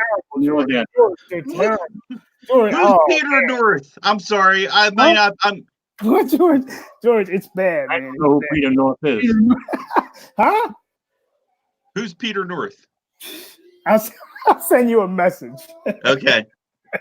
I don't know who Peter North is either. Yeah, you don't want to know who he is. Okay, but I'm following the comments and I'm starting to get the idea. Okay. Yeah, you don't want to know who he is. Okay. Anyway. 6 is crazy. Yeah, George, don't Google it. So Mike's anyway. Oh God. Anyway, where do we go from here? I was talking about my experience with the and I started that. Okay, you want to go to our next story now? Yeah. Go ahead. All right, I'm going to be reading it. And I just thought this was good phone. I don't care what he says. $599. I'll wait till you guys are done. Oh man, Peter North. This is ridiculous. All right, are we ready to move on? Or go ahead. Go ahead. Okay. this coming Monday, the 11th, is something called Singles Day in China. Oh. Now, of course, as we all know, China has billions more people than we'll ever dream of having. So, what is the biggest shopping day of the year, online shopping day worldwide? Well, it's Singles Day in China. And it is so big, you could combine Black Friday, Cyber Monday, and Amazon Prime Day, and they even combined, they don't even make half of what this does in one day. So I just thought that was an interesting story. So this happens this coming Monday. Chinese shoppers will boycott American brands during Singles Day, the world's largest online shopping event. Almost 80% of Chinese shoppers said in a new survey that they will boycott American goods during Singles Day, the world's largest online shopping event on November 11th. As the ongoing US-China trade war increasingly gives rise to nationalistic sentiment that is trickling into the retail industry. Up to 78% of Chinese shoppers said they would avoid buying American brands and instead opt for Chinese products, according to a recent survey from global consulting firm AlixPartners that was first reported on by the South China Morning Post. More than half of the 2,000 respondents cited patriotism as the main reason for doing so, according to AlixPartners survey, showing a rise in nationalistic attitudes among the backdrop of the US-China trade war. Singles Day, or Double 11, is a 24-hour online shopping festival on Alibaba's Taobao, Tmall, and AliExpress platforms. It's the biggest e-commerce event in the world, larger than Amazon Prime Day, Black Friday, and Cyber Monday combined. If shoppers do boycott American goods as expected, that would primarily hurt U.S. consumer brands like Nike, Tapestry Incorporated, Ralph Lauren, Capri Holdings, and Tiffany & Company. While most respondents said they would pass up American brands, they won't be discouraged from choosing other foreign brands from places like Europe, Japan, and South Korea, according to the survey. Despite the effects of the trade war, Chinese consumers in big cities are expected to spend 50% more year over year on Singles Day, according to the survey. Big numbers. In 2018, Black Friday sales amounted to 6.2 billion. Cyber Monday sales hit 7.9 billion, and shoppers spent roughly 4.2 billion on Amazon Prime Day. But none of these come close to the 30.8 billion of transactions and gross merchandise volume spent on Alibaba Singles Day last year. That's a huge number. Crucial quote, Chinese consumers prefer local brands, and the recent rise in pro-China feeling has only pushed this farther, AlixPartners director Jason Ong said in the South China Morning Post. So I just thought it was an interesting story. That's interesting. Why that day? How they pick that day? Yeah, I gather Singles Day in China is some celebration of being single. Okay, and somehow over the years, I guess Alibaba has sold this as a big shopping event. Well, now it's by far the biggest shopping event on earth. So I just thought that was a really interesting story. And they're actually suggesting that they pull in that much more money than versus what we do here. You know, I guess 30.8 billion in one day. Those three combined do about half of that. You know, that's a huge event. Now, of course, they have a ton more people than the United States will ever dream of having. But now here's where us starting the trade war is probably going to hurt some companies. But at some point, you know, you got to stay in it once you start something like this until you win it. That's what I think. But I just thought it was a really, really interesting story. You know what though? The good thing that they're doing is they're gonna buy their country stuff. America needs to do that. While I was reading the story, where are most consumer products made already? Well, they're made in China for the most part. Yeah, but we won't do that. No, of course. We want the cheapest thing we can get. Yeah. OnePlus. You know, I was thinking this. I was this close to pick up the go. Cheapest thing right here. Right here. Cheapest thing. $5.99. Hell of a phone. You guys may not be old enough to remember, but whose fault is it that we look for the cheapest good product we can buy from overseas? It's Japan's fault, because this all started in the 70s with cars, when they started outselling GM and Ford and Chrysler. Well, So actually, you had the Volkswagen. I thought the Volkswagen was doing it first. Yeah, but it's Japan who started this. Volkswagen never came close to selling to topping GM, but Toyota did, Honda did, and they still do. So that's where all this started. So that's just interesting to me. Well, we got to see how that plays out. We'll find out in I don't know, a week, maybe a week or less. Yeah. You know what I mean? If they really did boycott. Yeah. I mean, because don't forget that side of the world likes American stuff. Yeah, that's true. And remember the companies they said would suffer most. Well, they're not companies that you or I or Will are going to buy from for the most part, other than probably Nike. But the other one's Tiffany. How much stuff do you buy from Tiffany? I buy zero from Tiffany. I shop there all the time. No. I haven't bought anything from Tiffany in 30-some years. And that was because I could walk right into the store when I worked in New York. Let's see. Oh, God. Oh, the next subject I can see it's George, Paul Tex talking to you. I'm answering him right now. Yes, Paul. Paul's here? Yes. Hey, Paul, how you doing? Yes, I love my green screen. I'm slowly learning how to actually use it. Okay, next story. Oh, here we go. I'm glad we got the right person to read the next story. Will, this is this has to be your baby. All right, I guess. Right, let me get the screen shared first. Mike is the one who originally gave us the story, but this is Will's baby. Mike did this on purpose because he knows. He's all about RCS right there, even though it doesn't work. It does work. Mike, you're the only person I know who can't get it working. Did you? Yeah, I got it on 2 phones. Did you? So George got it. I got it. Yeah. Okay. This story is on 9 to 5. Android Central. Android Central. I'm sorry, Android Central. No, I have it on. All right, which one are you on? Which story are you on? I pulled up the wrong story. Pardon okay. me. Give me another second.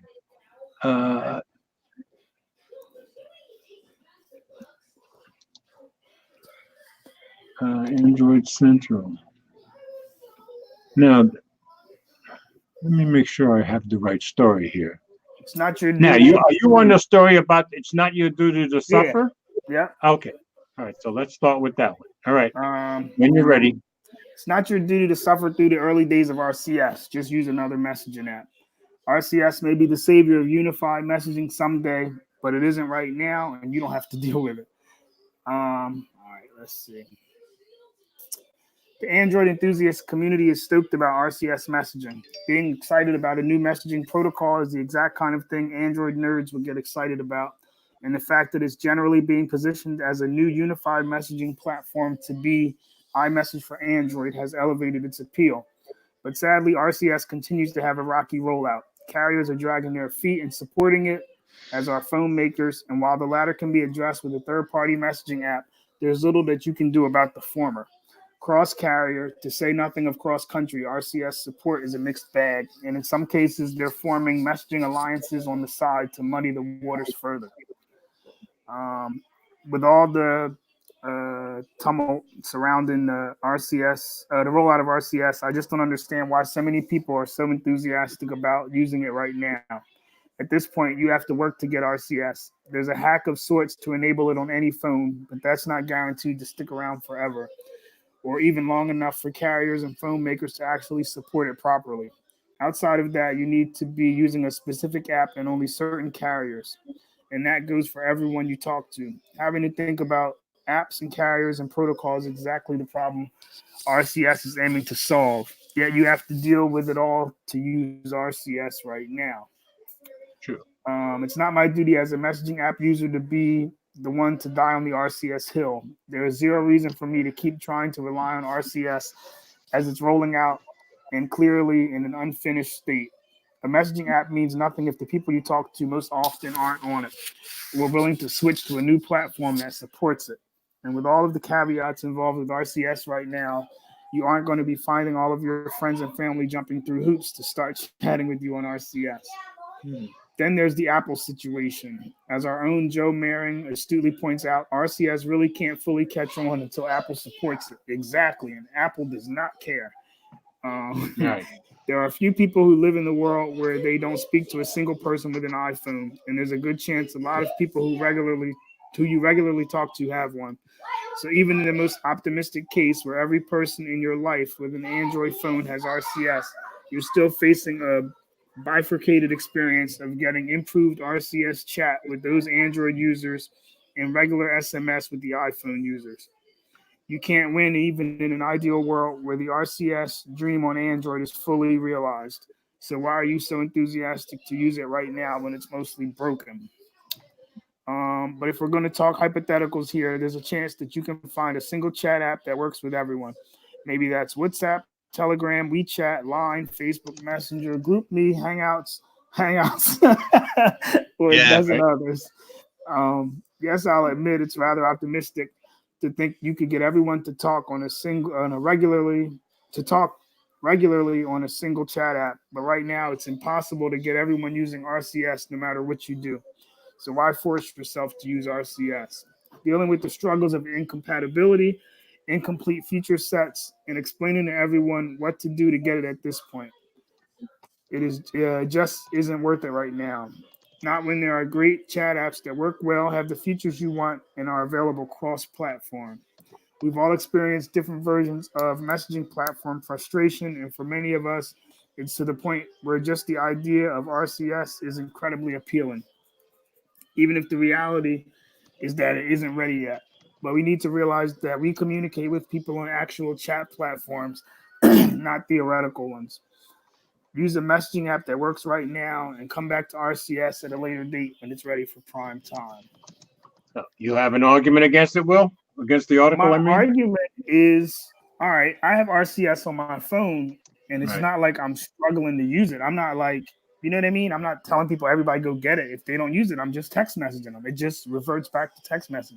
Unless you have a messed up situation like mine. Tell them what happened with your iPhone. Let me tell you what happened. You know, Mike, I got that other line, right?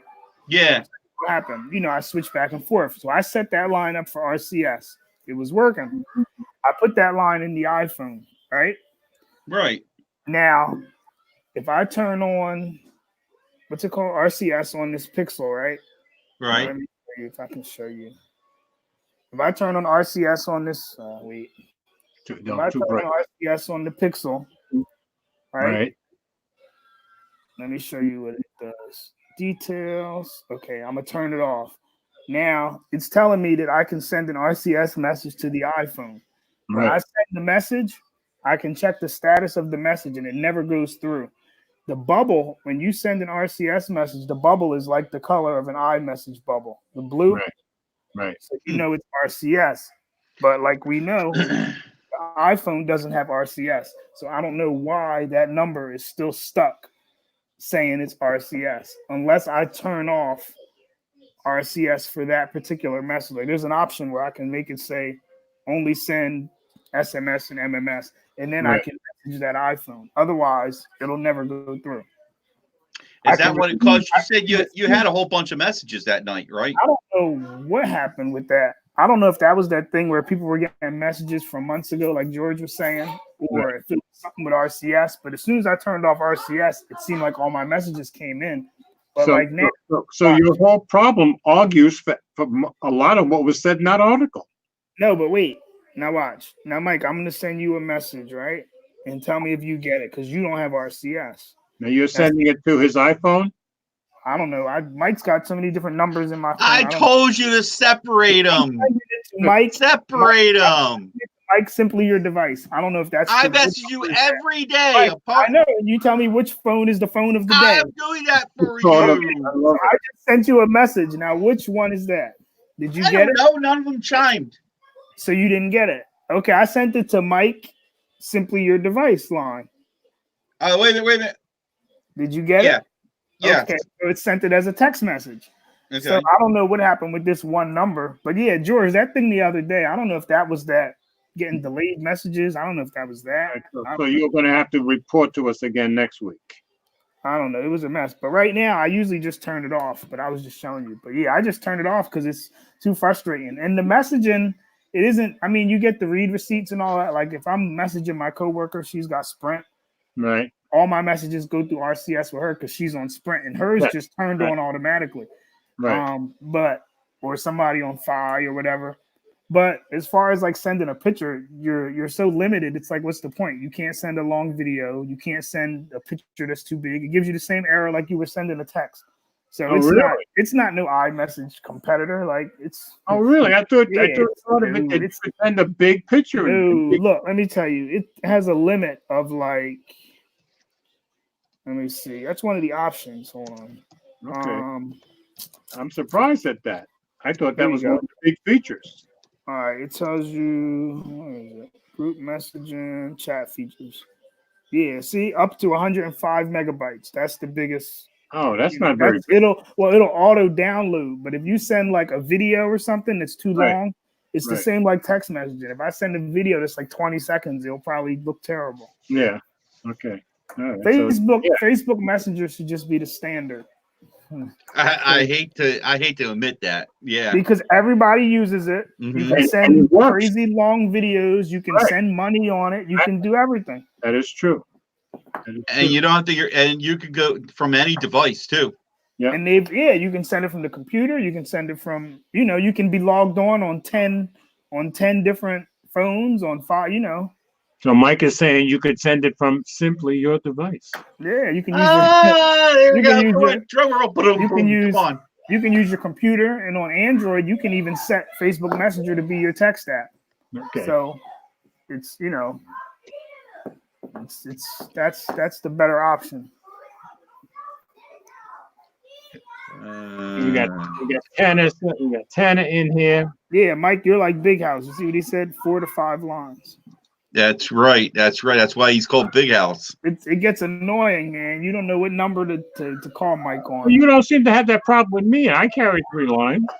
Because when I text you, I just use that one group that we're in. Okay. Yeah. Yeah, Mike has like 8 phones. If you text him on one phone, he doesn't answer you. Wait a minute. George, Oh, here we go. George, no, George, listen to me. George, I told don't you. make him try to make it separate sound contact good. for each one. Wait, and I Mike, send you. Mike, I send you every morning. Mike, listen. Every number that I have for you has a different contact. And yeah, you send me a message like every morning. You'll be like, phone of the day. Otherwise, I don't know what the phone of the day is. Oh, well, it doesn't matter. It's like Sesame Street, the word of the day. I got it.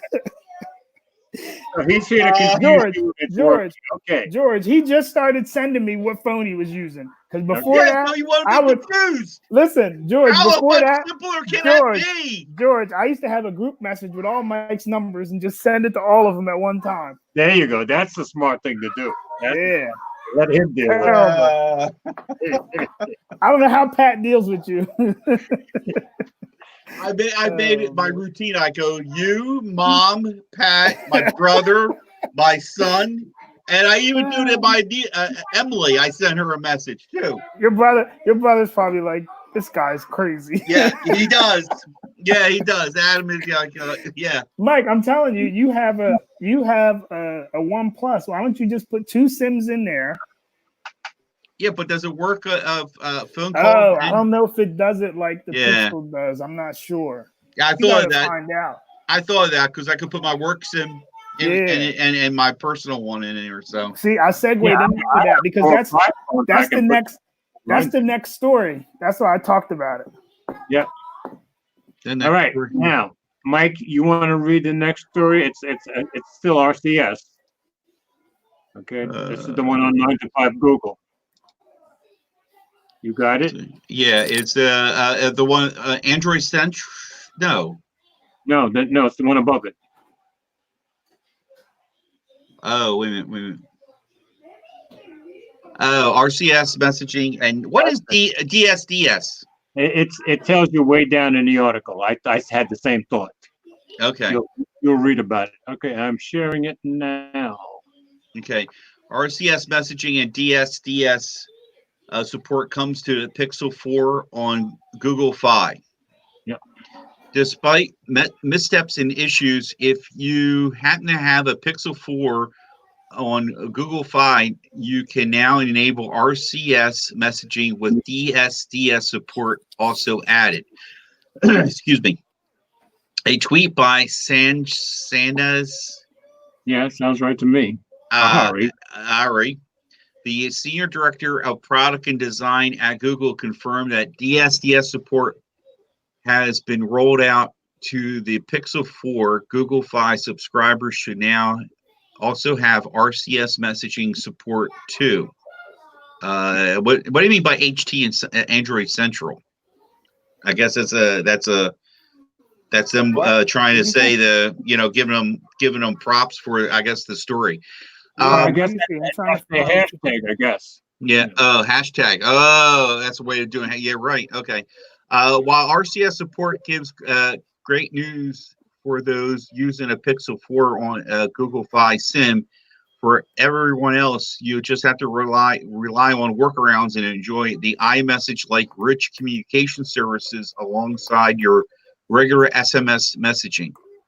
RCS is available on supported networks, but there are some issues with cross-network messaging if RCS is not fully supported by your carrier network wide. The Google Fi being with Google Fi being an MVNO, the service relies heavily on the infrastructure of the partner carrier. Sprint is one partner carrier that has pledged support for RCS protocol, which explains why the support is now being made available. And there's the tweet there from this Mr. Sanaz. Thank you. Sanaz, yeah, that guy. Bless you. Yeah. Don't get snotty here. As for DSDS, dual standby mode, then when two SIM cards are installed, this allows you to assign a task to each SIM's carrier network. That means you can have phone calls on one network and SMS messaging and data for the other. Now we know what DSDS means. Of course, the Pixel 4 doesn't include support for the two physical SIM cards, so the second SIM will be assigned to as an eSIM, with support being added in Android 10. Right. If you have a Pixel 3 and a 3A, both devices already support DSDS features thanks to the aforementioned, thank you, Android 10 update. We're not sure if or when other carriers will add support for DSDS or just how that will affect the murky plans for RCS, but it's great news for you who are already subscribed to Google Fi. I gotta say the murky plans is absolutely right. And you notice, Will, that up it said to enjoy the iMessage-like rich communication services. You just showed us that that's not true. What? Oh yeah. Yeah. I like this dual SIM thing though. I tried that. If you have Fi and another SIM in, you can you can get calls. I'm pretty sure on either line. Yeah, pretty nice. And I can do that with 4 or 5 phones that I have sitting here. Well, yeah, you get a lot of phones from China, right? That's why. Yeah, that's why a lot of them do it. But yeah, that's pretty nice being able to do that. And because I think before, like if you had like the Pixel 3, you had to pick either the Fi SIM or the physical SIM, and that was it. Now you put them both in; they both have a signal bar. You know what I mean? Exactly. And you can switch when you're making a call. You pick which one you want the call to go from. Which when you send The most important thing I learned from tonight, from you, Will, is that everybody has been saying how RCS is like iMessage. Well, obviously, based on what you're telling me, no, it's not either. Nah, it's not. It's not. I knew it wasn't like iMessage when I first tried it on Fi and tried to send a picture, and it wasn't. It's not. It's iMessage is different because it doesn't use the carrier at all. Like it goes around the carrier. And that's why Facebook Messenger is better. Because it doesn't because iMessage like they don't even have a record of your message. Okay. Like AT&T used to have like a locker thing where your text would get saved, and it would tell you if you send iMessages, you can't get the record of it. It's gone. Okay. Like on that was the other thing everybody complained about with RCS is that it's not encrypted end to end. So when you send the message, your carrier, if the police ask for the record of your text message, the carrier can get it. Yeah. Now keep in mind, even though Mike and I are both saying that Facebook Messenger is the way to go, I'll bet you Facebook keeps a record of everything you send. Oh yeah. Well, Facebook, they do have that private. You can do like a secret message or something that says on there, but that doesn't mean they don't have. Yeah, well, that's the hard part with that. Yes, I would say Messenger all the way, but I can't trust. I can't trust Facebook. But then the other thing is, Mike, if you use something like Signal, where everybody says that's encrypted, like Jerry from Android Central is like, use Signal if you worry about because he was saying on the podcast, like if you use iMessage, it works fine. It's encrypted with iMessage, but if you send it to somebody with an iPhone, it's a text, so it's not encrypted anymore, blah, blah, blah. He was like, use Signal. Well, yeah, that works until you want to send somebody a message on your other phone, and Signal, you can only register to one phone at a time. Yeah, you know what I mean? But isn't Telegram, all their messages are encrypted, aren't they? Yeah, I don't know. Telegram got the Russian people always in their business. Well, no. I agree with that. Telegram is a Russian-owned company by a Russian businessman, but I don't. Yeah, but it's been Telegram has been compromised, I think. Well, so is Google, so is everybody else, so is Apple. Yeah, but that's what I mean. He was saying if you really care about your security, to use Signal. Yeah, but as far as I know, is good, Telegram, all your messages are encrypted. So, but if you the United States government wanted Telegram to take the encryption off, and they refused to do it. Remember? Mm-hmm. But if you use like Mike, RCS isn't really good either. I mean, Signal isn't good either because you can only use it on one phone. Right. So I see Jason's is an interesting. He's right. Interesting thought there. RCS, you know why it's going to die? Because just like that other article said, Apple doesn't care. Yeah. And if Apple doesn't care about it, it's dead. Yeah. Because even though Android people use it, there's too many iPhones. I think he's right. I think 5 years from now, iMessage, WhatsApp, and Facebook Messenger will still be around, while RCS will be long gone. You know what? Everybody will hate to admit it, but we need Facebook to do like they said. They were supposed to be combining WhatsApp, Facebook Messenger, and Instagram in one big messaging platform. That's what they need to do. Because Facebook is the only thing that everybody uses it just about. And when Facebook owns Facebook. The funny thing is Facebook owns the two services that work as well as iMessage. Facebook, you can send videos, you can do everything on there. Exactly. Yeah. They need to be the ones to do it, but like Mike said, they're too. I was starting to use it, and George, this is funny because Mike hated Facebook Messenger like 2 years ago. He said, I don't like it. I don't like it. It's for kids. Yeah. Once he got on there, we're playing pool on there. Yeah. That's what this is great. But then the stories coming out more and more. I mean, there were already stories out about Facebook not being so trustworthy. Right. But some of the other things that went on is about the time I started really digging Messenger, and I'm like going, nah, I'm not feeling it with this company. I'm not. It just, But like everybody says, including me and you, most of your friends and family, where are they? They're on Facebook. Yeah, that's the troubling part. You know what I mean? Yep. So, all right, moving on. And Mike, you sent the story. Now, you want me to read it, or you want to read it? which one is this one? Hold on. Streaming services. Let me. I'll read it, and I have other things to comment, or other stories have been breaking pertaining to this. And Okay, what was interesting is you're going to see these stories pop up, of course, right around when a new streaming service started. Mike, can I say something real quick, Mike? Go ahead. Before you start.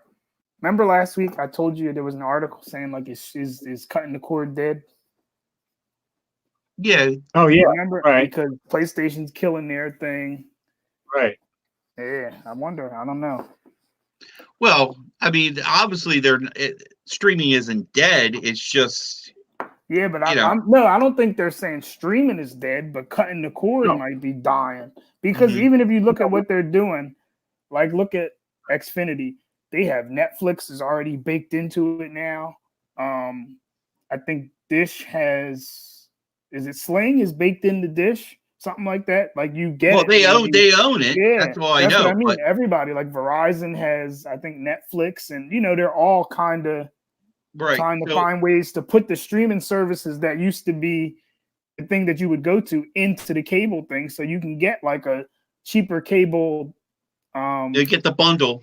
And then you can get a minimal channel package and connect your Netflix to it or whatever, So the cable company is still getting the money. TV so popular is that you don't have to be on cable, and you get all your stuff, and you don't have to sign up to any cable. Well, this is the thing that I can see where. Let me read the article what Will's talking about. So this could be, troublesome for people who cut the cord and work in groups, with clusters or with family and friends. Yeah. Okay. So this is on ScreenRant.com. Yes, and like I said, as soon as I shared this with you, like the next day, there were numerous other articles. And it wasn't like a copy and paste. It wasn't like they were sharing this story. There were additional things. So, all right. After HBO Max Media Blitz, a new industry group, one that counts Disney Plus, Netflix, Amazon, and HBO Max as members, quietly started a new working committee to crack down on password sharing and privacy. While the streaming wars rage, the big players in the industry are in a zero-sum competition for market share. However, when it comes to piracy, the major streaming services are putting up a united front. Once upon a time, a file sharing platform like Napster were the digital boogeyman of Hollywood.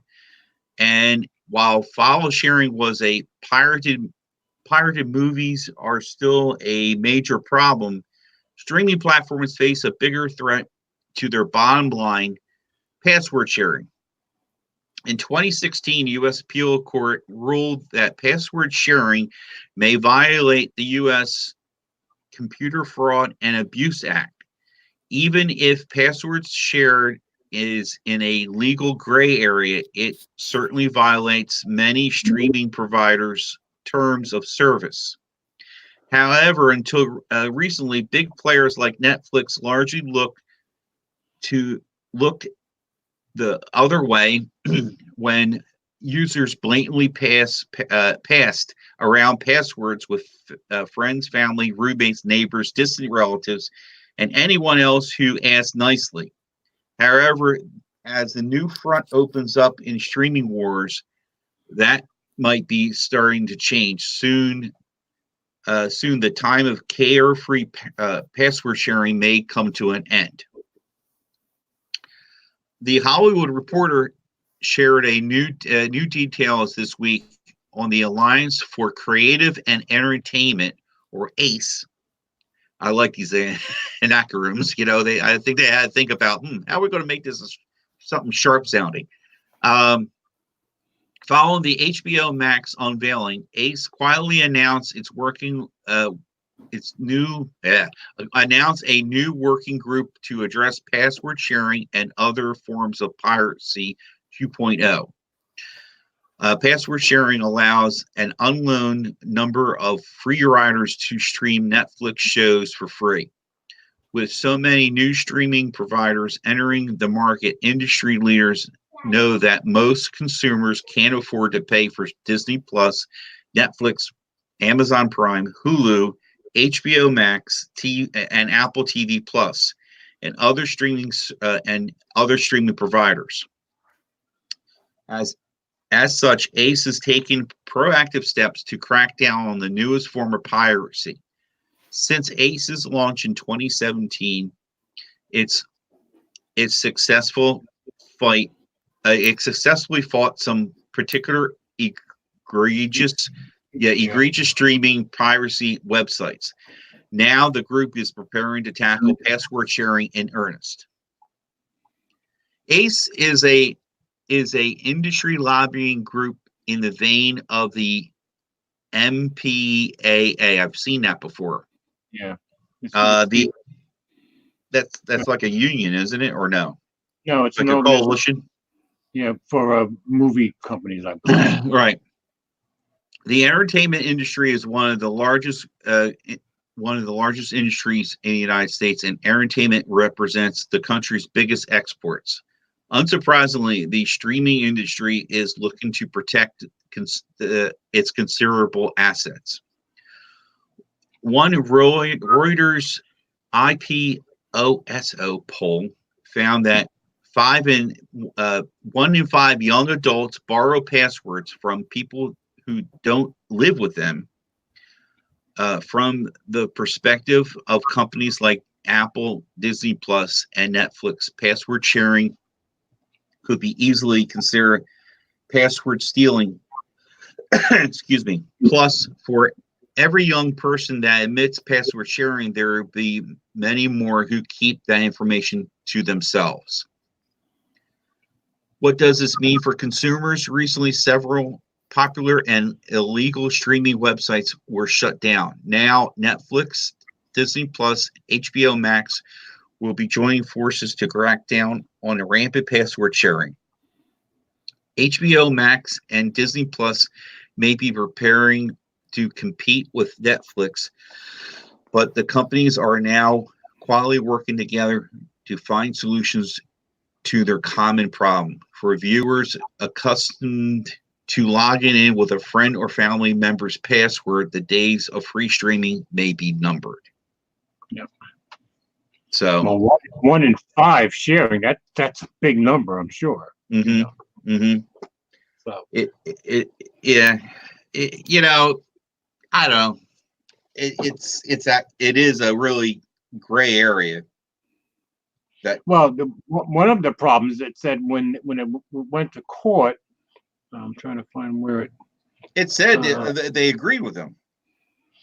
Yeah, but they said appeals court ruled that password sharing may be a violation. That's kind of vague. Either say it is or it isn't. You know what I mean? Well, I came across this one story real fast from Bloomberg, and I'll get it out to you guys so you can check this out. Okay. But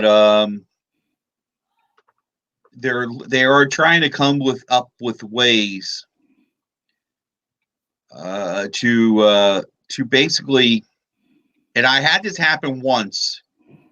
That I have CBS All Access for the Star Trek and a few other shows my wife likes. Right.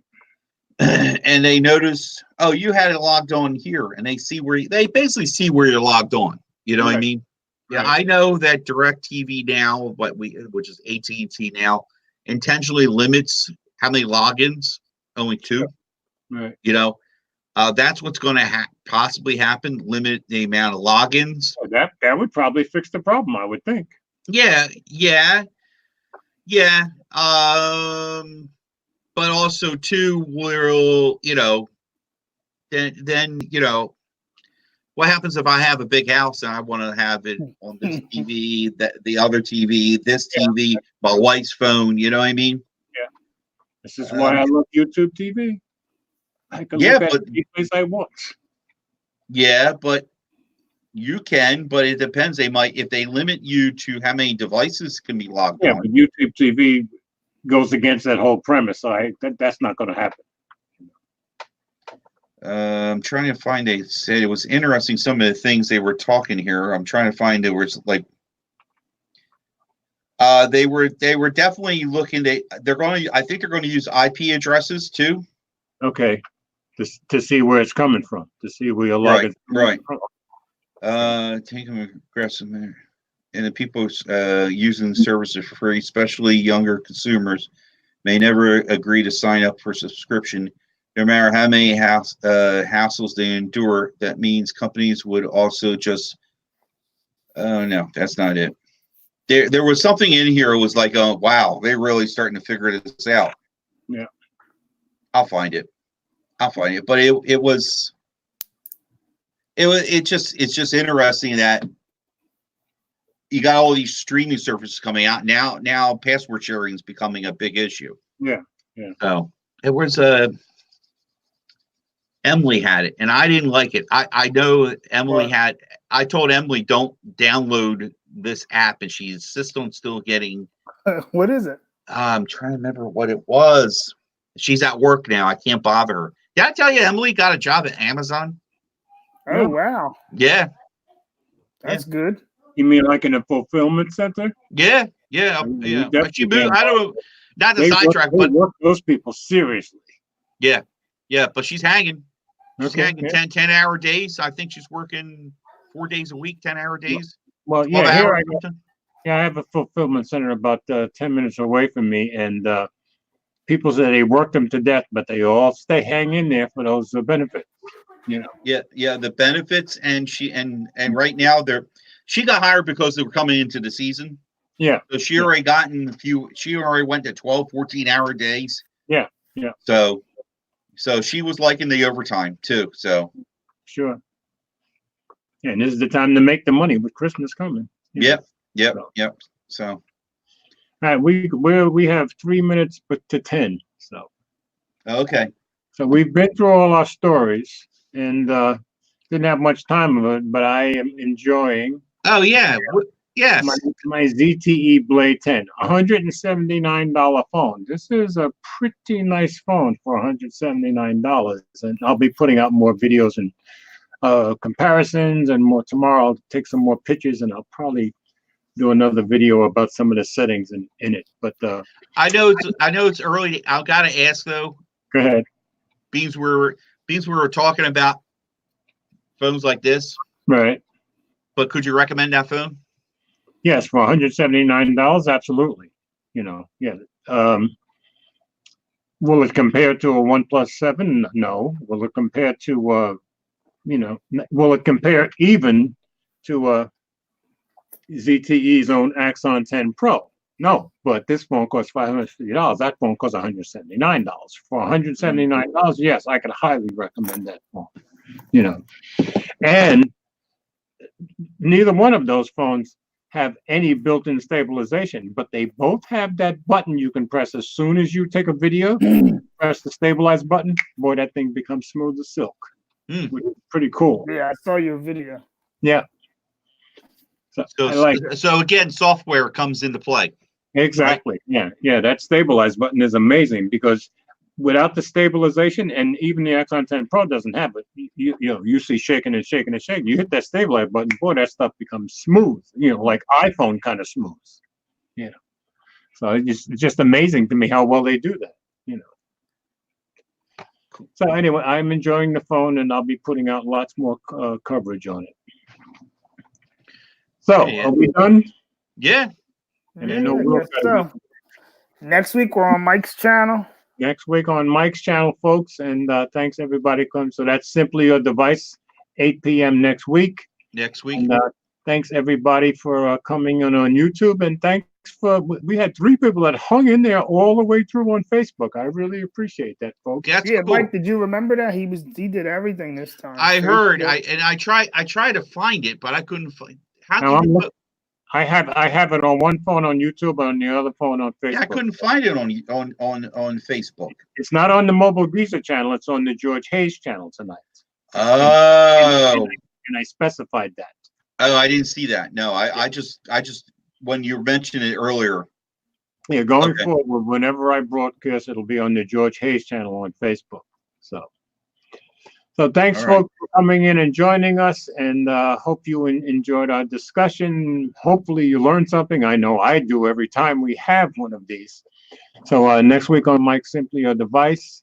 So Will, you want to say your good nights? Good night, everybody. See y'all next week on Simply Your Device. And have a good weekend. And, stay warm because it's cold here. Oh, and I Yeah. didn't mention Team 100. I'm not sure if they're on tonight, but if they're on, they'll be coming on right about now. So look for Okay. Team 100 stream. Mike, go ahead. I'm Mike Dixon, Simply Device. Hopefully by next Friday, I will have a video out on this phone, and I'll hopefully maybe can make a quick video on the cases I got for it. Thanks for Okay. stopping by. All right. So thanks, folks. You can find me on Instagram and Facebook and Twitter. And of course, my webpage is mobilegreaser.wordpress.com. And I just wrote an article yesterday about the T-Mobile Sprint merger. Very short. Get the word out, pass it around, replay crew, call it out. Okay, yes, and please pass it around on Facebook too, folks. I really appreciate it. Good night, folks. See you next week. See ya. Good night.